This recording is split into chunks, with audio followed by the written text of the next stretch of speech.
A warm welcome to all of my students. So, today we are going to study the transport of proteins in and out of the nucleus. ठीक है, तो हम protein sorting का देखेंगे. ये हमारा last सब topic है हमारे लास्ट यूनिट का. तो यहाँ पे हम देखेंगे कि किस तरीके से जो प्रोटीन्स है वो साइटोप्लाज्म से न्यूक्लियस में एंटर होते हैं और न्यूक्लियस से साइटोप्लाज्म में वापस जाते हैं.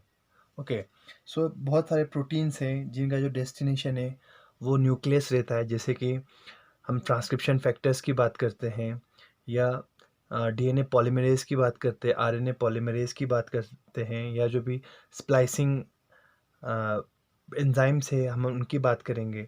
ठीक है, तो वो जो प्रोटीन्स है वो साइटोप्लाज्म में फॉर्म होते हैं.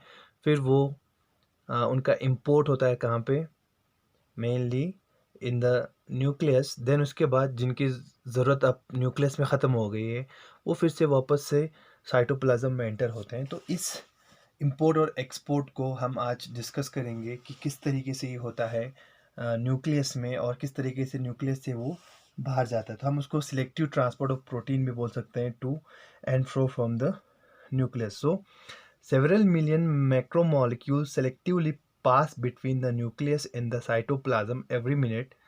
The basis for selective traffic across the nuclear envelope is best understood for proteins imported from the cytoplasm to the nucleus. As I already told you about such proteins like which are responsible for the maintaining the genome structure, like histones proteins, then DNA polymerases, then RNA polymerases,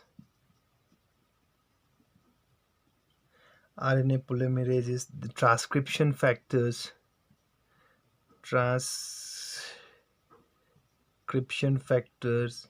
ठीक है, replication proteins.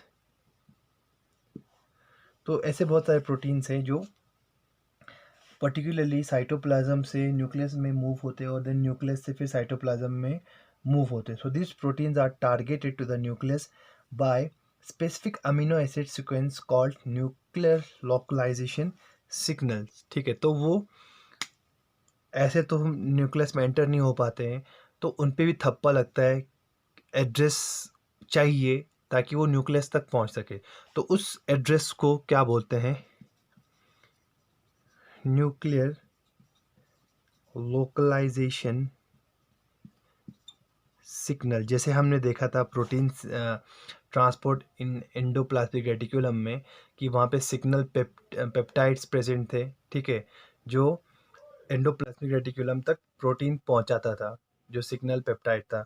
तो वैसे ही यहाँ पे क्या है, nuclear localisation signal है जो क्या करता है, उन टारगेट प्रोटीन्स को, जो भी ये टारगेट प्रोटीन्स है वहाँ पे कुछ सिग्नल्स होंगे जिसको हम क्या बोलते हैं, न्यूक्लियर लोकलाइजेशन सिग्नल्स.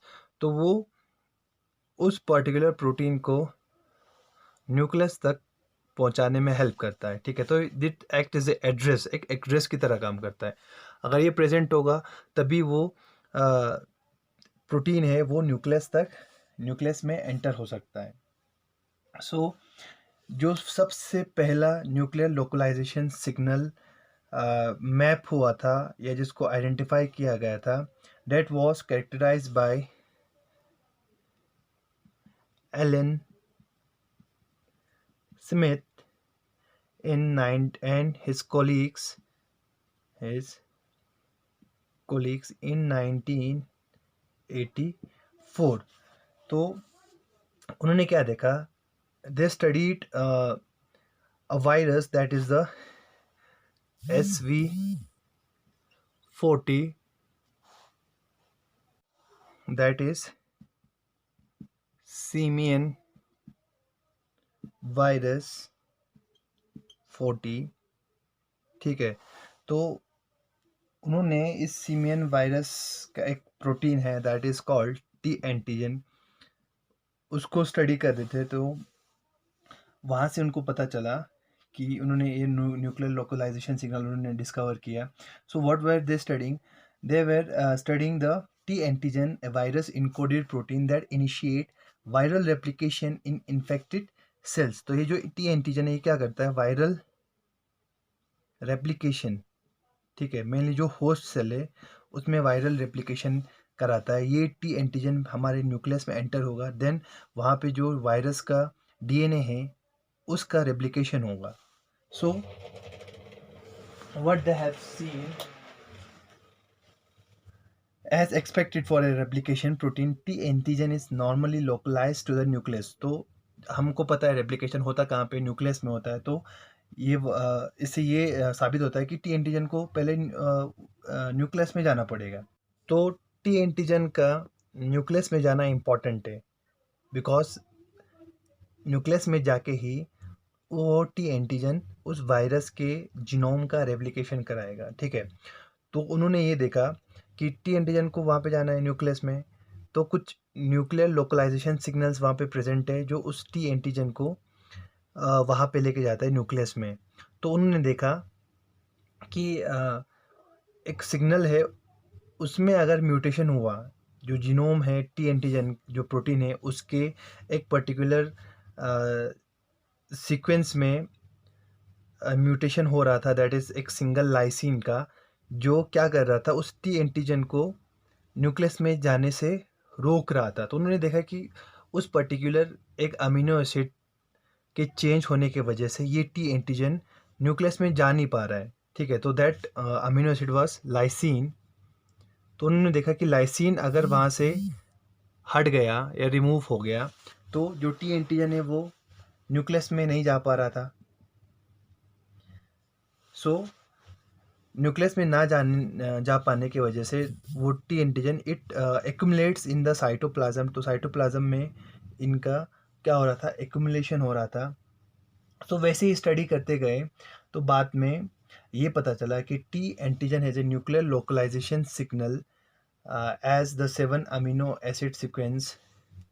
तो उसके बेसिस पे उन्होंने पता लगाया कि कुछ ऐसे सीक्वेंस हैं जो उस टी एंटीजन को न्यूक्लियस में पहुंचाता है, और अगर उस सीक्वेंस में से किसी भी अमीनो एसिड का म्यूटेशन हुआ तो जो टी एंटीजन है वो न्यूक्लियस में एंटर नहीं हो पाता है। तो उन्होंने वैसे स्टडी करते करते बाद में पता लगाया कि जो लोकलाइजेशन सिग्नल है न्यूक्लियर एनालिस किसका? टी एंटीजन का, that has 7 proteins amino acids, that is the, तो यहाँ पे मैं लिख देता हूँ आपको,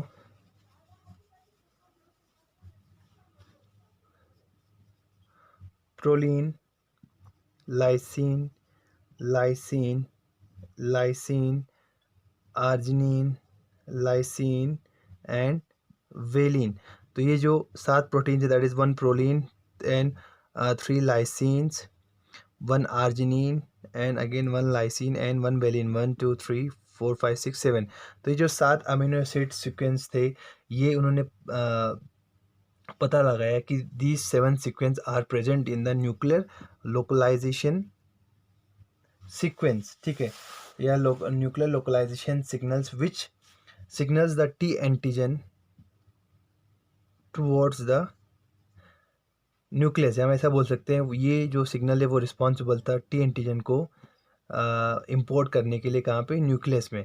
तो इसमें से किसी भी एक भी अमीनो एसिड का म्यूटेशन हुआ तो the T antigen can not enter in the nucleus. तो उन्होंने जो म्यूटेशन देखा था वो एक लाइसिन का देखा था, तो एक लाइसिन में भी म्यूटेशन हुआ तो ये न्यूक्लियस में टी एंटीजन न्यूक्लियस में एंटर नहीं हो पा रहा था। सो तो ये sequence mainly nuclear site localization signal में पाया जाता है। तो ये ज़रूरी नहीं है कि सिर्फ यही सिग्नल हो, यही सीक्वेंस हर न्यूक्लियर ट्रांसपोर्ट में हो। सो ये जो सीक्वेंस है it is only for T antigen, but इसके एडिशन कुछ अदर जो साइटोप्लाज्मिक प्रोटीन्स हैं, ठीक है, तो वहाँ पे कुछ अलग सिग्नल्स थे, हम ऐसा बोल सकते हैं। Not only was this sequence necessary for nuclear transport of T antigen, but in its addition to other Normally cytoplasmic protein was sufficient to direct their accumulation in the nucleus. तो other signals भी थे इनके साथ साथ जो उनके accumulation में participate करते थे, उनके ट्रांसपोर्ट में पार्टिसिपेट करते थे।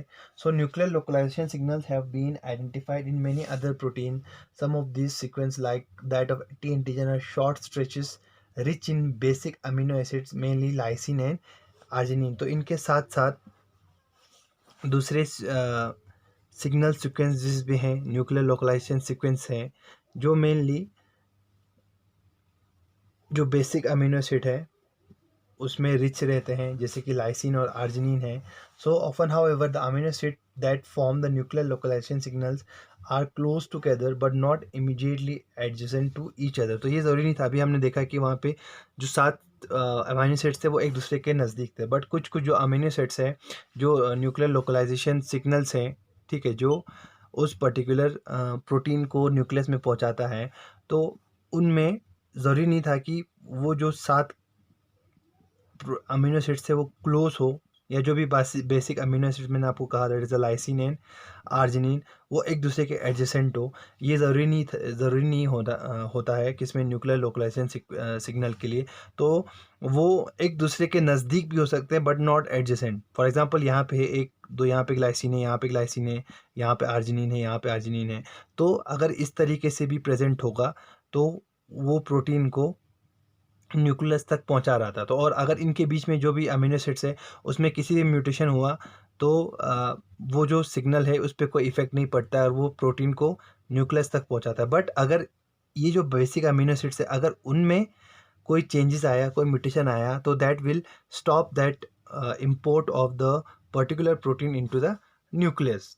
ठीक है, तो ज़रूरी नहीं था कि वो एक दूसरे के एडजेसेंट हो, नज़दीक हुआ भी तो चलता था, किसके लिए, न्यूक्लियर लोकलाइजेशन सिग्नल के लिए। तो अगर हम एग्जाम्पल की बात करेंगे तो मेनली जो न्यूक्लियर लोकलाइजेशन सिग्नल है किसका, न्यूक्लियोप्लास्मिन एक प्रोटीन है, nucleoplasmin. So it's a protein which involves in the chromatin assembly. जो क्रोमेटिन असेंबली है इसमें ये पार्टिसिपेट करता है। तो इसका जो न्यूक्लियर localization signal है, it consists of two part,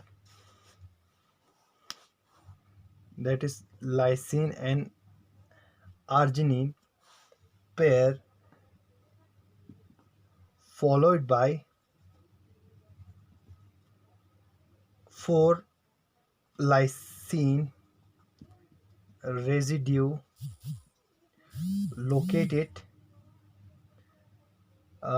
located 10 amino acid further downstream। ठीक है, तो अगर हम उसकी बात करेंगे किसकी, टी एंटीजन की, तो हमने देखा कि जो 7 का 7 अमीनो एसिड एक दूसरे के क्लोज में थे। बट अगर हम न्यूक्लियोप्लास्मिन की बात करेंगे तो यहाँ पे डिफरेंट था, दैट इज़ दो, एक लाइसिन और आर्जिनिन पेयर प्रेजेंट था और इनके बीच में, मैं अगर इनको डार्क कलर में दिखाऊंगा, ब्लू कलर में, तो इनके बीच में 10 अमीनो एसिड्स थे। तो 3 4 5 6 7 8 9 10। उसके बाद 4 लाइसिन रेजिड्यूज थे, लाइसिन लाइसिन लाइसिन लाइसिन। तो ये जो 4 लाइसिन है और ये जो 2 लाइसिन और आर्जिनिन का जो पेयर है, that is important, that act as a nuclear localisation signal. अगर इनमें कोई भी म्यूटेशन हुआ तो it will inhibit the import. तो वो इम्पोर्ट को इनहिबिट कर रहा था कि वो प्रोटीन को प्रोटीन न्यूक्लियस तक नहीं जा पा रहा था या प्रोटीन न्यूक्लियस में नहीं जा पहुंच पा रहा था। ठीक है, बट ये जो बीच में 10 है, 10 जो प्रोटीन अमीनो एसिड्स हैं, अगर इनमें कोई भी म्यूटेशन हुआ तो it does not effect on the nucleus localization signal पे। ठीक है, तो अगर इसमें कोई भी म्यूटेशन हुआ तो इस पर इफेक्ट नहीं पड़ता। बट इन जो यहाँ पे जो पार्ट्स है अगर उन पे म्यूटेशन हुआ तो it will change the nucleus localization signal and inhibits the import of the protein into the nucleus। तो ये important है। तो इस टाइप के न्यूक्लियर लोकलाइजेशन सिग्नल को हम क्या बोलते हैं, इसको बोलते हैं दैट इज बायपेट्रेट, क्या बोलते हैं उसको, bipartite, bipartite, okay.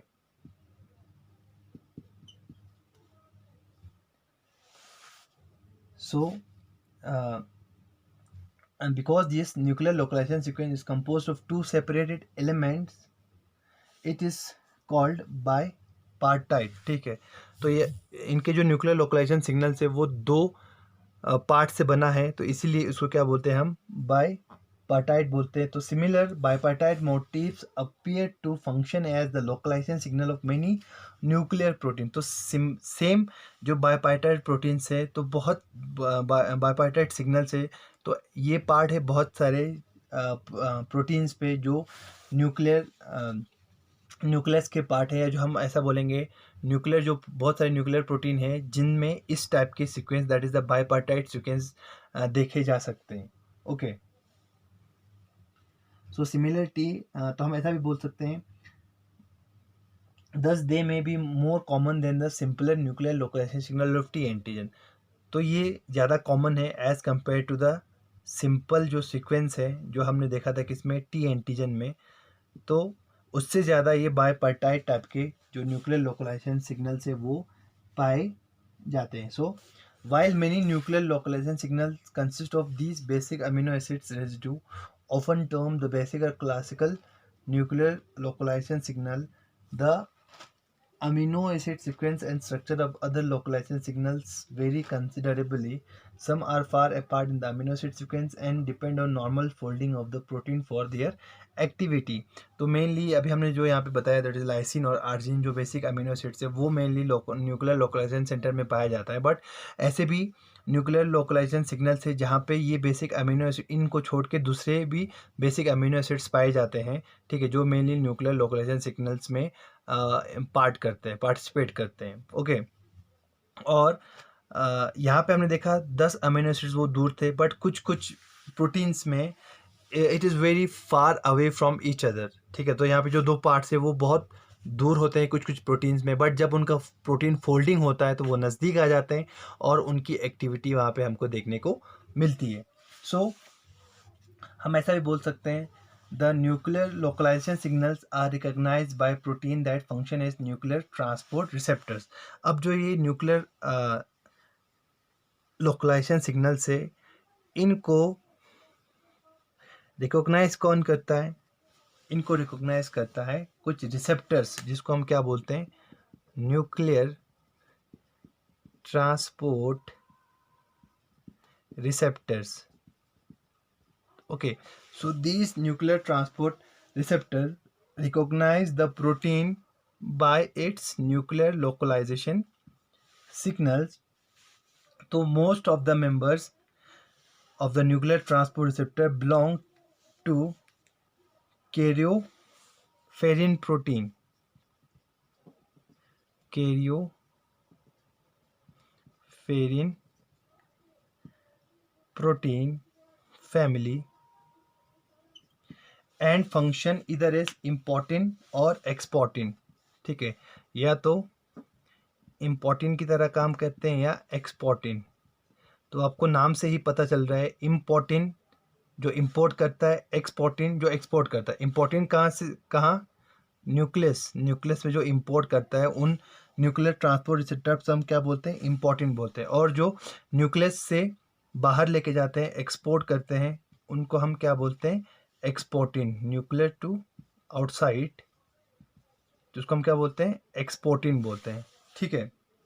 So importin which transport macromolecules to the nucleus. अगर हम यहाँ पे एक डायग्राम दिखाएंगे तो दिस इज द इम्पोर्टिन। तो ये इम्पोर्टिन क्या करता है, प्रोटीन्स को अंदर लेके आता है, और कुछ एक्सपोर्टिन है, तो यहाँ पे मैं दिखाता हूँ, दिस इज द इम्पोर्टिन, और यही प्रोटीन अगर उसको बाहर आना होगा तो मैं ग्रीन कलर से डिनोट करता हूँ, दिस इज द एक्सपोर्टिन। तो these are the nuclear transport receptors जो प्रोटीन को बाहर पहुंचाता है। और इम्पोर्टिन वो न्यूक्लियर रिसेप्टर ट्रांसपोर्ट रिसेप्टर से जो प्रोटीन को न्यूक्लियस के अंदर पहुंचाता है. This is the nucleus. Okay, so some importance like KAP1 act with an adapter karyophyrine, that is the KAP alpha. So this is a adapter protein in a hetero dimer to import proteins containing the basic nuclear localization signals, and some karyophyrine act as importin for one protein and exportin for another. तो ये जो protein है, that is the KP1 और KP2, so these are responsible for the import of the basic nuclear localization signals. ठीक है, तो आपको दिख रहा है यहाँ पे बेसिक न्यूक्लियर लोकलाइजेशन सिग्नल, तो उनके इंपोर्ट में ये हेल्प करता है. और कुछ जो इम्पोर्टेंट्स हैं, they act as importin and exportin. For example a protein के लिए वो इम्पोर्टिन की तरह काम करता है, मीन्स बाहर से अंदर लेके आएगा. और बी प्रोटीन के लिए वही जो पर्टिकुलर प्रोटीन है, अगर हम यहाँ पे बात करेंगे तो D, for example D is a nuclear transport receptor. ठीक है, तो ये डी ए प्रोटीन के लिए इम्पोर्टिन की तरह काम करता है, बट बी प्रोटीन के लिए एक्सपोर्टिन की तरह काम करता है. तो हम बोलते हैं किसी का दो चेहरा होता है, तो वैसे ही है, इसके दो चेहरे यहाँ पे आपको देखने को मिल रहे हैं. आपके सामने वो अलग बिहेव करता है और दूसरे के सामने वो अलग बिहेव कर रहा है. मीन्स आपके सामने बहुत अच्छा दिख रहा है और दूसरे के सामने बुरा दिख रहा है. हम वैसे ही हम एग्जाम्पल बोल सकते हैं. तो ए प्रोटीन को वो घर के अंदर लेके जा रहा है और वही बी प्रोटीन को बाहर लेके आ रहा है कि आपको नहीं घर नहीं रहना, आपको बाहर जाना है. ठीक है, सो ऐसे भी प्रोटीन्स हैं जो न्यूक्लियर ट्रांसपोर्ट रिसेप्टर्स हैं, जो एक प्रोटीन के लिए अलग बिहेव करता है और दूसरे प्रोटीन के लिए अलग बिहेव करता है. ओके, सो उसके बाद अगर हम कुछ एग्जांपल्स लेंगे तो आप यहाँ पे देख सकते हैं इस डायग्राम में, इस टेबल में. So these are some examples of importins and exportin. तो यहाँ पे आप पहला इम्पोर्ट देखो, KAP alpha and KB β1 dimer. तो ये इसका एडाप्टर प्रोटीन है अलॉन्ग विद द KB β1. तो ये जो प्रोटीन है, ये जो न्यूक्लियर ट्रांसपोर्टर रिसेप्टर्स है, वो क्या करते हैं, proteins with a basic amino acid nuclear localisation signal. तो उन सिग्नल्स को रिकॉग्नाइज करता है जिसमें जो प्रोटीन्स है किससे बने होंगे, बेसिक अमीनो एसिड से बने होंगे. ठीक है, जैसे कि उन्होंने एग्जांपल दिया न्यूक्लियोप्लास्मिन. ठीक है, न्यूक्लियोप्लास्मिन जो हमने अभी कहा क्रोमेटिन असेंबली में हेल्प करता है. तो ये न्यूक्लियोप्लास्मिन को इंपोर्ट करेगा सेल के अंदर. ठीक है, इसके बाद है सनरपोर्टिन और KAP β1. तो ये जो कैरोफायरिन है या जो न्यूक्लियर ट्रांसपोर्ट रिसेप्टर्स हैं, वो मेनली कौन से प्रोटीन्स को लेके जाता है, जैसे कि जो SNRNP से, that is the ribosomal nuclear proteins. ठीक है, like U1 U2 U4 U5. तो ये मेनली क्या करता है, जो mRNAs हैं उनका क्लीवेज करता है, या हम ऐसा बोल सकते हैं स्प्लाइसिंग कराता है. तो ये स्प्लाइसिंग प्रोटीन्स हैं जो जिनको इंपोर्ट करता है कौन, सनपोर्टिन और KAP β1. तो वैसे ही KB1, तो ऐसे यहाँ पे एग्जांपल आप देख सकते हैं. KB1 जो CDK साइक्लिन कम्प्लेक्स को इंपोर्ट करता है. KB2 वो mRNA बाइंडिंग प्रोटीन या राइबोसोमल प्रोटीन उनको इंपोर्ट करता है न्यूक्लियस में. इम्पोर्टिन 7 और KAP β1 डाइमर है, वो हिस्टोन प्रोटीन को इंपोर्ट करता है न्यूक्लियस के अंदर साइटोप्लाज्म से. राइबोसोमल प्रोटीन को इंपोर्ट करता है न्यूक्लियस के अंदर. तो वैसे ही एक्सपोर्टिन यहाँ पे उन्होंने दिया हुआ, एक्सपोर्टिन 1T, एक्सपोर्टिन 4, CAS, CRM. तो इनके भी डिफरेंट फंक्शंस है. जैसे कि अगर हम CRM1 की बात करेंगे तो it export the proteins with A leucine rich nuclear export signal या सनरपोर्टिन.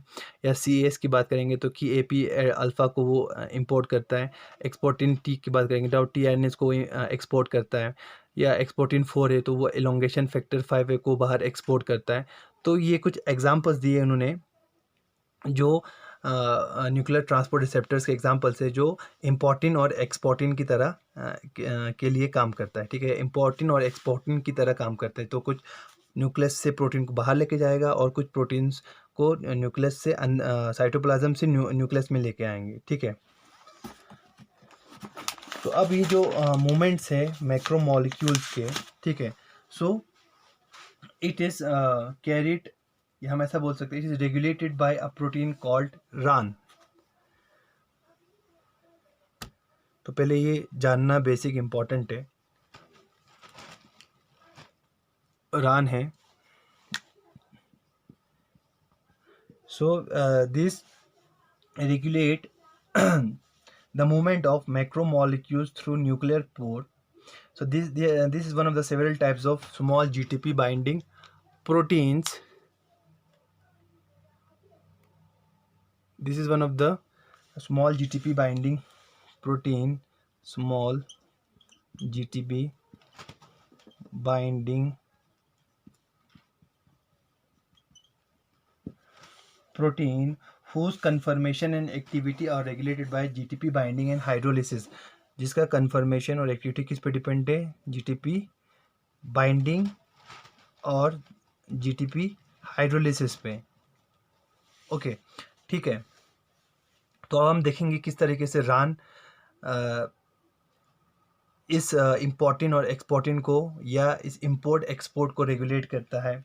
सो ये it is one of the small GTP binding proteins. तो ऐसे बहुत सारे प्रोटीन्स हैं जो जीटीपी के साथ बाइंड होते हैं, जैसे कि रास है, हम रास की बात करेंगे, या रैक है, रो है, CDC42 है। So these are some small GTP binding protein. तो ये तो बाइंड होता है, तो ये जो रास, रैक, रो है, CDC42 है, वो भी जीटीपी के साथ बाइंड होते हैं, but it do not participate in the import and export of the protein from nucleus to cytoplasm and cytoplasm to nucleus respectively, okay. So for RAN enzymes that stimulate GTP hydrolysis, so GTP are localized to the cytoplasmic site of the nuclear envelope, whereas enzymes that stimulate the exchange of GTP for GTP are localized to the nuclear site. तो अभी हमने कहा कि जो RAN की activity किस पे depend है, GTP और GDP पे डिपेंड है। तो यहाँ पे हम न्यूक्लियस दिखाएंगे। तो जो GTP को GDP में कन्वर्ट करता है, यहाँ पे मैं रान लिख देता हूँ, ठीक है। रान और GDP यहाँ पे बाइंड है। जो रान GDP को GDP में कन्वर्ट करता है वो एंजाइम्स कहाँ प्रेजेंट है, साइटोप्लाज्म में प्रेजेंट है। और वैसे ही जो रान GDP को GTP में कन्वर्ट करता है, रान GTP, तो वो एंजाइम्स कहाँ प्रेजेंट है, वो न्यूक्लियस में प्रेजेंट है, ठीक है। तो अगर हम उस एंजाइम्स की बात करेंगे तो दैट एंजाइम इज, जो GTP को रान GTP को GTP में कन्वर्ट करते हैं, that enzyme is guanine activating protein, GAP। और जो रान GDP को GTP में कन्वर्ट करते हैं, that is the guanine exchange factor. So ये दो जो एंजाइम्स हैं वो पार्टिसिपेट करते हैं GTP हाइड्रोलिसिस और GTP एक्सचेंज में, ठीक है। तो GDP का एक्सचेंज होता है GTP में न्यूक्लियस के अंदर, और GTP का कन्वर्शन GDP में होता है कहाँ पे, साइटोप्लाज्म में। सो अगर हम बात करेंगे तो ये जो GTP का कंसंट्रेशन है, रान GTP का कंसंट्रेशन, वो न्यूक्लियस में ज़्यादा है as compare to the cytoplasm. So there is unequal distribution of RAN GTP across the nuclear pore with a high concentration of RAN GTP inside the nucleus. तो ये high concentration क्या करता है? This high concentration of RAN GTP inside the nucleus determines the directionality of the nuclear transport of cargo proteins. तो ये mainly क्या करता, determine करता है कि proteins को अंदर आना है कि बाहर जाना है, ठीक है। तो अगर किसी प्रोटीन को अंदर आना है तो GTP का जो कंसंट्रेशन है वो न्यूक्लियस के अंदर है, तो उसको पता चलता है कि मुझे जो प्रोटीन है उसको अंदर जाना है। तो अगर किसी को बाहर जाना है प्रोटीन को, तो वो इसका कंसंट्रेशन उसको पता चलता है कि जीडीपी का कंसंट्रेशन बाहर जा रहा है, तो मीन मुझे बाहर जाना पड़ेगा। Okay, so RAN regulates movement through the nuclear pore by controlling the activity of the nuclear transport receptors। तो ये जो RAN कैसे काम करता है, it controls the activity of this RAN will control the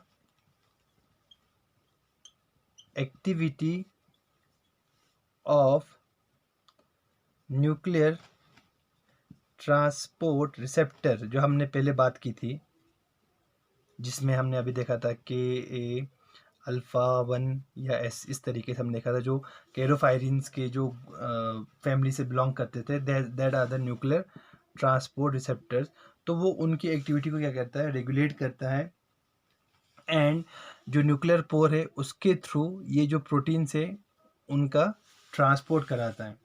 So protein import through the nuclear pore complex begins with a specific important binds to the nuclear। तो अब हम देखेंगे किस तरीके से प्रोटीन न्यूक्लियस के अंदर एंटर होता है।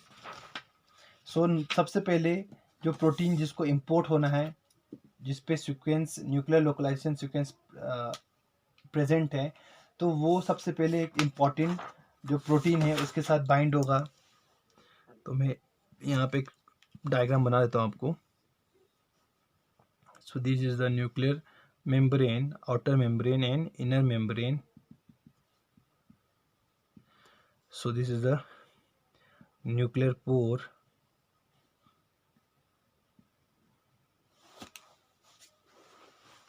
एंड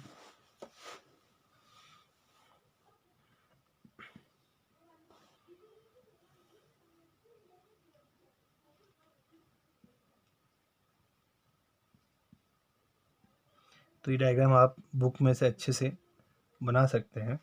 तो मैं यहाँ पे एक जस्ट रफ बना रहा हूँ। सो this is the nuclear pour and this is the cytoplasm. तो ये साइटोप्लाज्म है न्यूक्लियर के बाहर, और this is the nucleus matrix या न्यूक्लोप्लाज्म, या न्यूक्लियस के अंदर हम बोल सकते हैं। तो सबसे पहले क्या होता है, मैंने आपको बताया, सबसे पहले एक इम्पॉर्टेंट वहाँ पे जो प्रोटीन है वो बाइंड होगा किसके साथ, जो न्यूक्लियर लोकलाइजेशन सिग्नल है उसके साथ, और जो प्रोटीन जिसका कार्गो होना है इन the cytoplasm.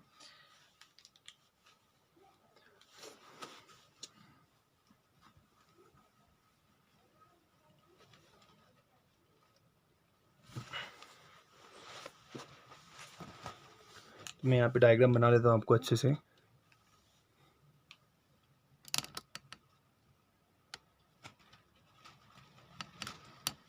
Okay, so this is our protein,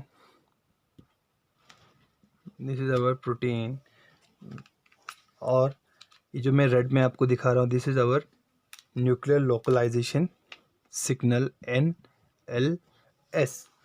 तो सबसे पहले ये एक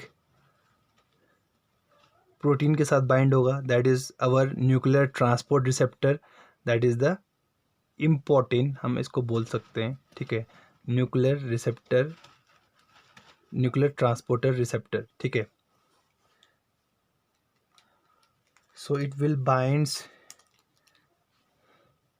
with our protein and will form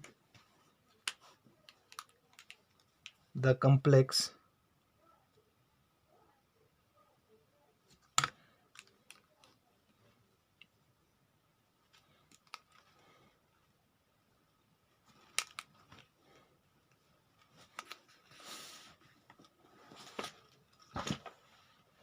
so this important cargo complex then binds to the protein in the cytoplasmic filaments of nuclear pore complex, and transport proceed by sequential binding to specific nuclear pore proteins located further and further toward the nuclear site of the pore complex। अब ये जो protein है वो इस nuclear के साथ bind हो जाएगा,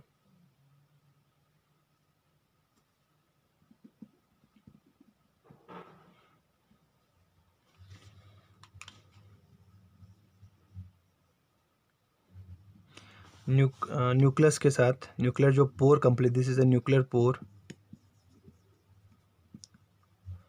तो उसके प्रोटीन्स के साथ क्या होगा, बाइंड हो जाएगा and transport proceeds by sequential binding to specific nuclear pore proteins located further and further towards the nuclear side of the pore. तो अब ये सिक्वेंशियल बाइंडिंग दिखाता है न्यूक्लियर प्रोटीन्स के साथ, जो न्यूक्लियर पोर के प्रोटीन्स के साथ, तो वहाँ पे डिफरेंट डिफरेंट प्रोटीन्स प्रेजेंट है।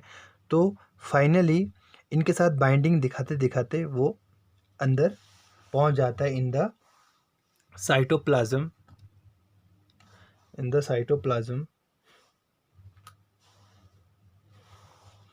तो मैं यहाँ पे एक बीच में दिखा देता हूँ ताकि आपको समझ में आ जाए कि वो न्यूक्लियर पोर प्रोटीन के साथ बाइंडिंग दिखा दिखा के it will enters into the cyto in the nucleus. Okay, so this is the important and protein complex. तो उसके बाद क्या होता है, at the nuclear site में the pore complex, the important cargo complex is disrupted by the binding of RAN GTP. तो अब इसके साथ हमारा जो RAN GTP है वो बाइंड हो जाता है। तो मैंने आपको पहले कहा था कि जो RAN GTP है, मैं ऐसे बनाता हूँ ग्रीन कलर के साथ, this is the RAN binded with the GTP. Okay,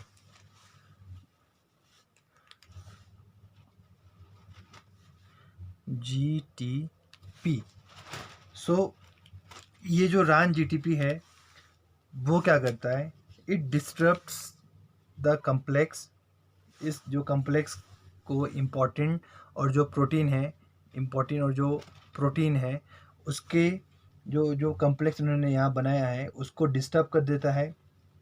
और जैसे ही RAN GTP इस कम्प्लेक्स से बाइंड होगा, it changes the confirmation of the important which displace the cargo protein and release it into the nucleus. जिससे क्या होता है, इस इम्पॉर्टेंट प्रोटीन में एक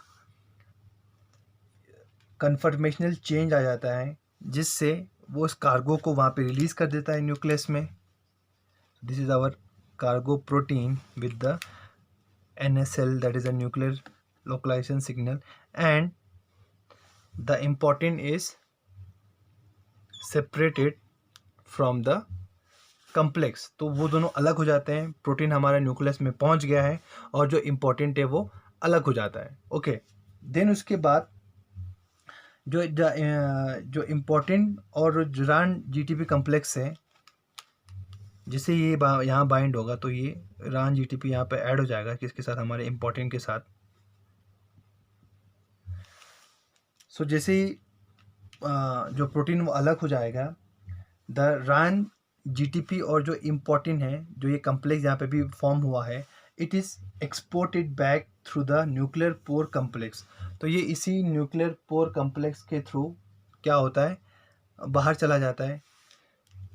तो मैं यहाँ पे और एक डायग्राम बनाता हूँ आपको इसी के साथ में, ताकि आप इजीली इसको डायग्राम को समझ सको। So I will draw a diagram here. तो फॉर एग्जांपल यहाँ पे हमारा न्यूक्लियर पोर है अगेन,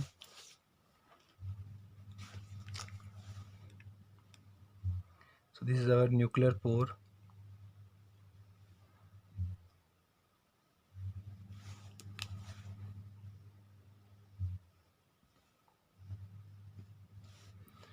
तो वो न्यूक्लियर पोर के थ्रू ये जो RAN GTP है जो यहाँ पे है, it will export it out into the cytoplasm. ठीक है, तो ये साइटोप्लाज्म में पहुँच जाएगा। तो यहाँ पे मैं दिखाता हूँ आपको, this is the RAN and GTP along with our important, okay, important. तो वहाँ पे पहुँच गया, कहाँ पे, साइटोप्लाज्म में। सो इन द साइटोप्लाज्म अब क्या होता है, जो GTP इस RAN के साथ अटैच है, इसका हाइड्रोलिसिस होता है by the guanine exchange factor. So this release the important so that it can bind to a new cargo protein. तो जैसे ही इस जीटीपी का क्या होगा, तो मैं यहाँ पे थोड़ा दिखाता हूँ इस तरीके से, जब इस जीटीपी का क्या होगा, हाइड्रोलिसिस होगा, तो ऐसा बना सकते हैं हम, that is GDP plus run. Okay, तो जैसे ही इसका हाइड्रोलिसिस हो गया, यहाँ पे देखो हम ऐसा हाइड्रोलिसिस लिख सकते हैं, हाइड्रोलिसिस, जैसे ही जीटीपी का हाइड्रोलिसिस हुआ, दिस इम्पोर्टिन इज रिलीज्ड, ये हमारा इम्पोर्टेंट क्या हो गया, रिलीज हो गया। Now this important is ready again to bind to another protein which has a nuclear localisation signal. ठीक है, तो फिर से ये एक साइकिल फिर से रिपीट होगा। आया समझ में आपको? ठीक है, तो इसका हाइड्रोलिसिस होने से इम्पोर्टेंट और ये जो रान अलग हो गया।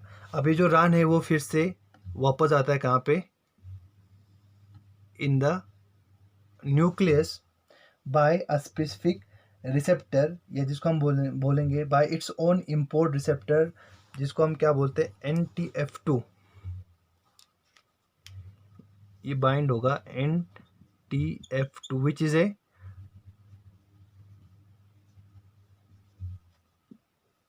सॉरी यहाँ पे दिख नहीं रहा आपको, which is a important receptor of Ran. Okay, तो ये रान जीडीपी NTF2 के साथ बाइंड होगा and it transported back to the nucleus, by its own transport receptor where RAN GTP is generated। ठीक है, उसके बाद जब वो वापस आ जाता है कहाँ पे, न्यूक्लियस में, then this RAN GDP is converted into RAN GTP by guanine exchange factor। और जो यहाँ पे हाइड्रोलिसिस हुआ था, it is caused by guanine activating protein.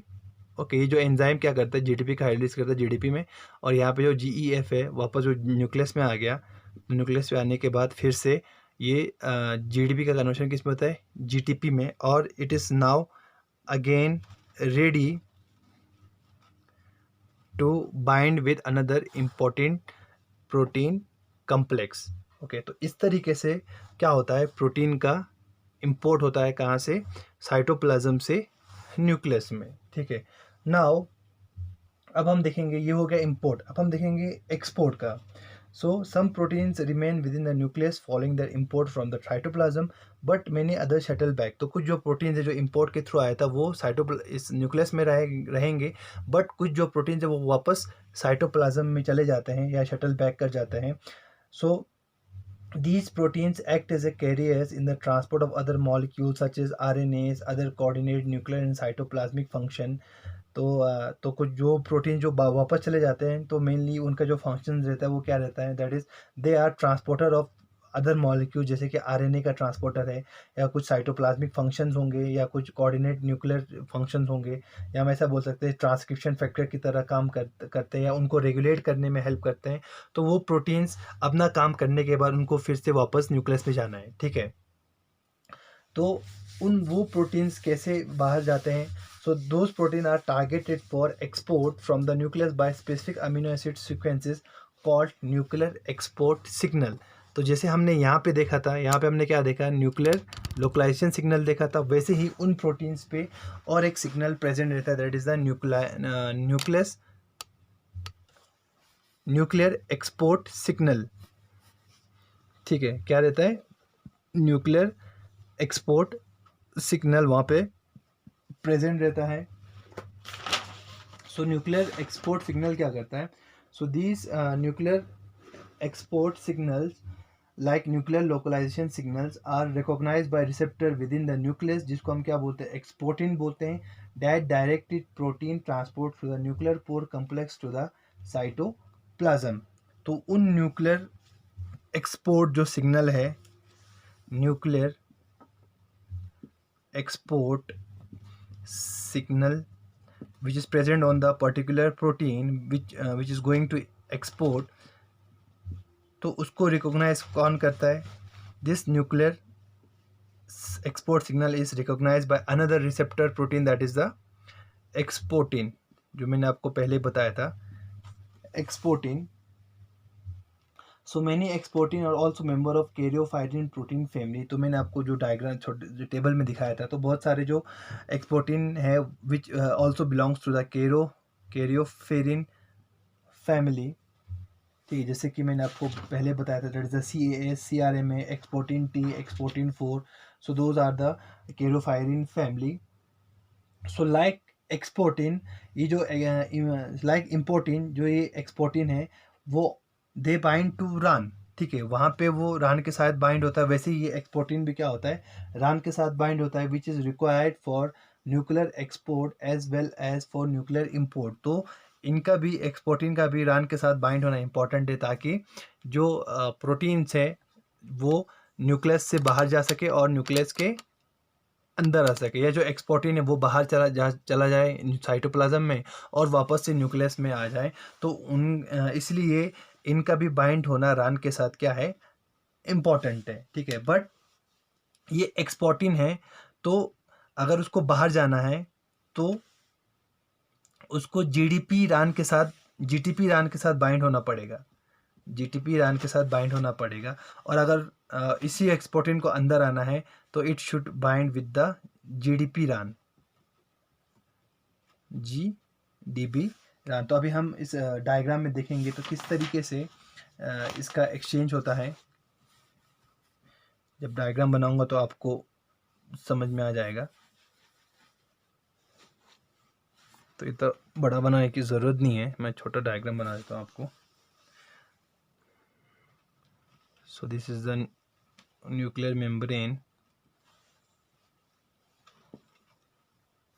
Okay, this is the nuclear pore. तो यहाँ पे हमने देखा था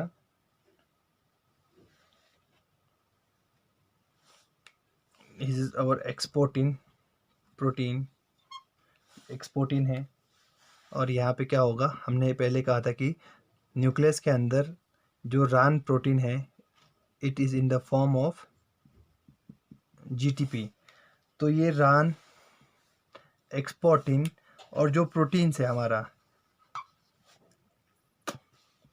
आवर प्रोटीन, मैं प्रोटीन को ब्लैक कलर के साथ दिखाता हूँ. This is our protein which has the nuclear export signal, nuclear export signal. ठीक है, तो ये जो रान है, रान जीटीपी है, जो एक्सपोर्टिन है और जो प्रोटीन है which is going outside of the nucleus which has nuclear export signal, ये तीनों कंबाइन होते हैं. कंबाइन होने के बाद एक कम्प्लेक्स फॉर्म करते हैं.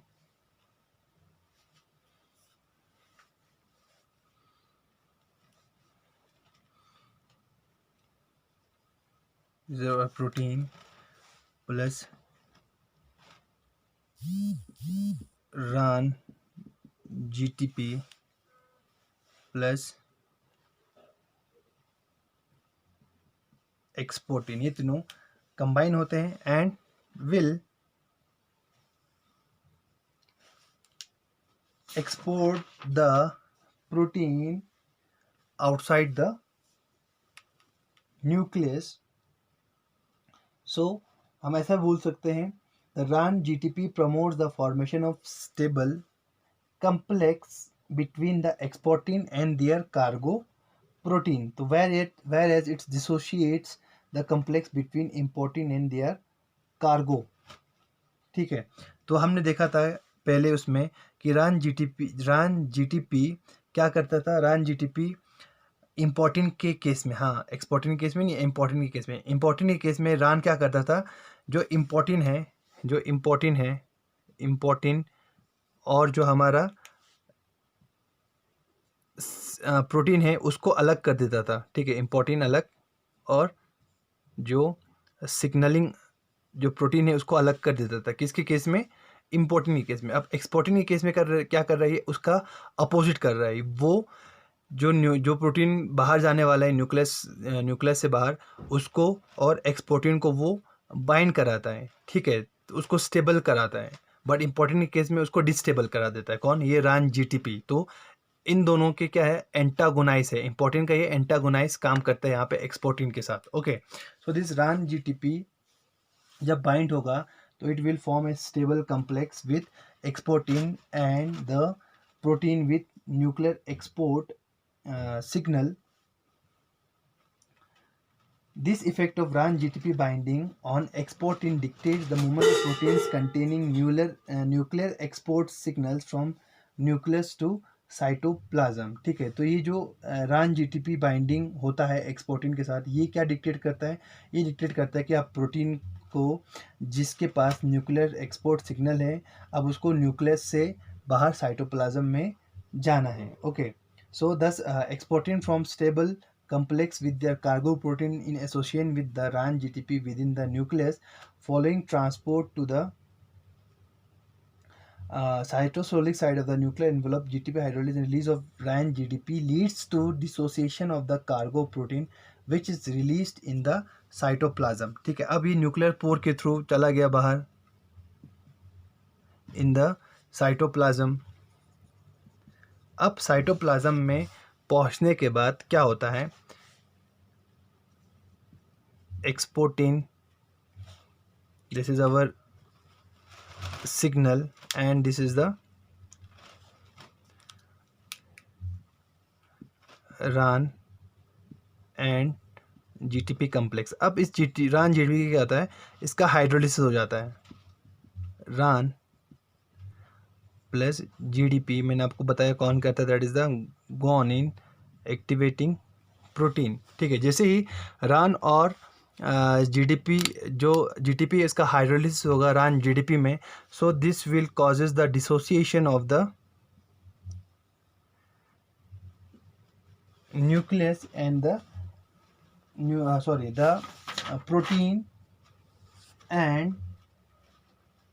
Protein and the RAN। Okay,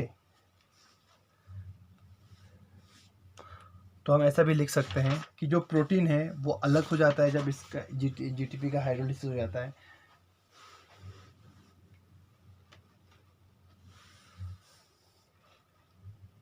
तो हम यहाँ पे ऐसे दिखा था आपको diagram, this is cause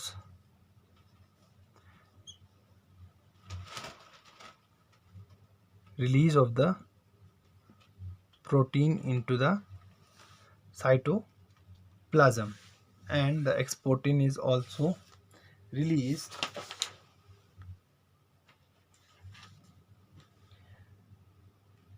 then उसके बाद जो एक्सपोर्टिन है it is again retransported into the nucleus by the nuclear pore।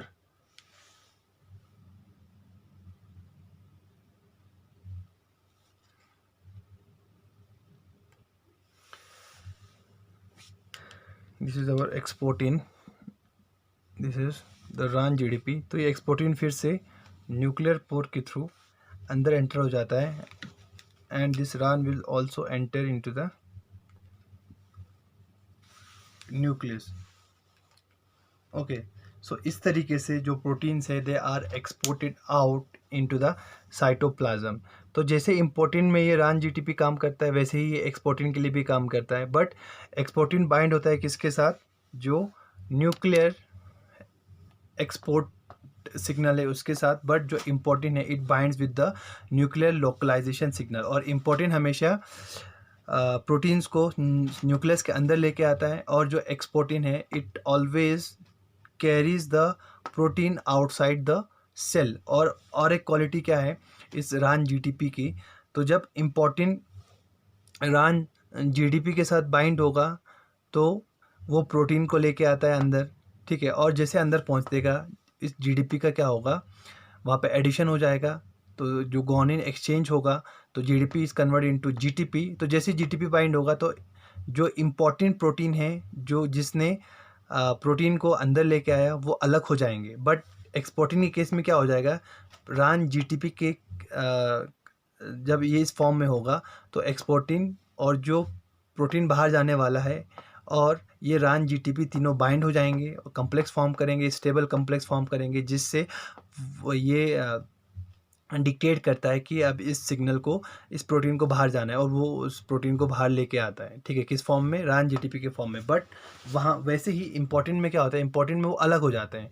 तो यहाँ पे देखो RAN जैसे ही GTP का हाइड्रोलिसिस हुआ, एक्सपोर्टिन और जो ये कम्प्लेक्स फॉर्म हुआ था वो अनस्टेबल हो गए, वो अलग हो गए, और जो हमारा प्रोटीन है वो साइटोप्लाज्म में पहुंच गया। बट उसके केस में, इम्पोर्टिन के केस में, इस फॉर्म में, GDP फॉर्म में क्या होगा, जो प्रोटीन है और जो इम्पॉर्टेंट है वो इसके साथ बाइंड होगा और उस प्रोटीन को अंदर लेके आएगा, ठीक है। तो ये क्या है, एक दूसरे के एंटागोनाइज है। So this is all about the transport of protein in the nucleus and outside the nucleus. Thank you.